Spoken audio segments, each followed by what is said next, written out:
देश में जनता मालिक है, कोई नेता मालिक नहीं है।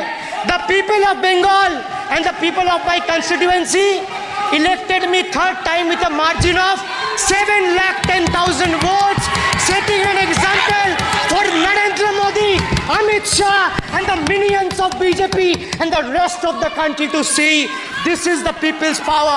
Sir, if I have to bow, I'll bow before the power of the people. I will not bow before the people in power. This people needs to understand. Sir, if you audit the results of 2019 general elections, what will the audit show, sir?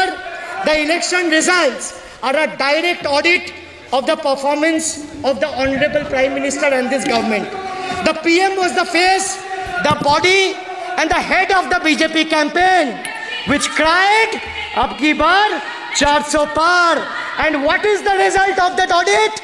The result of the audit is BJP lost heavily in Bengal. They were stunned in Uttar Pradesh, shaken up in Maharashtra.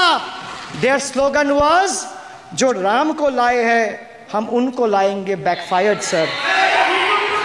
Okay. Their slogan of "जो राम को लाए हैं हम उनको लाएंगे" backfired. I would rather say प्रभु राम आए तो न्याय आया. कुछ वक्त जरूर लगा लेकिन इंसाफ आया. BJP not only faced a humiliating defeat from the Ayodhya seat, but it also lost Badrinath in the last by-election. That takes me back from where I started. Waqt badal gaya hai. The Prime Minister now leads a creaky, vulnerable, shaky coalition, and it leads a coalition government which is just waiting to blow up. Rather than investing in the future of this country, it is unfortunate that the union government is investing for Modi ji's political survival at the expense of nation's well-being. Truth is, the Honorable Prime Minister is on borrowed time. You all are on borrowed time, mark my words. And I would like to end by saying, थोड़ा सब्र रखिए और कुर्सी का PT बांध लीजिए, मौसम बिगड़ने वाला है। एक नहीं बल्कि 3 बार अनपार्लियामेंट्री लैंग्वेज का इस्तेमाल करा है। 2021 की आप ही की रूलिंग है। बिट्रेड शब्द और बिट्रेल अनपार्लियामेंट्री कैटेगरी में आता है, वो इसका इस्तेमाल नहीं कर सकते। इसके अलावा उन्होंने मिनियन शब्द का इस्तेमाल करा जो आपत्तिजनक है। इन्होंने व्यक्तिगत टिप्पणी करी हमारे यशस्वी प्रधानमंत्री श्री नरेंद्र मोदी पर और इसेंट्रिक शब्द का इस्तेमाल करा।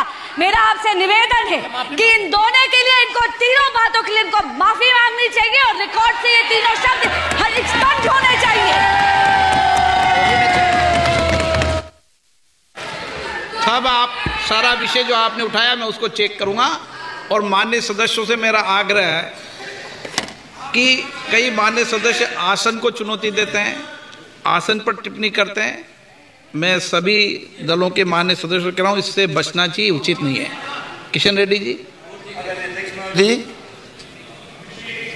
बहुत मिनिस्ट्रीज के अभी यूसी सर्टिफिकेट्स कुछ स्टेट से नहीं आते हैं कि उसके अलग अलग स्टेटों से महिला के पर अत्याचार हुआ, 0 एक भी नहीं है।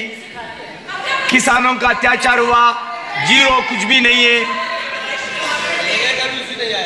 आज देश में एक प्रांत ऐसा है, उस प्रांतों में ना किसानों का आत्महत्या होता है, ना महिलाओं का आत्महत्या होता है, ना महिलाओं का अत्याचार होता है। एक ही स्टेट है ये। आज जब तक अभी जो भाषण सुना है वो उत्तर प्रदेश के वो वेस्ट बंगाल के बारे में बात करना था, वो शब्द पूरा इधर यूज किया है। ये पूरा भाषण जो अभिषेक बनर्जी दिए आदरणीय सदस्यों, पूरा भाषण वो वेस्ट बंगाल के सरकार के लिए है, भारत सरकार के लिए नहीं है, पूरा वेस्ट बंगाल के सरकार के लिए है वो।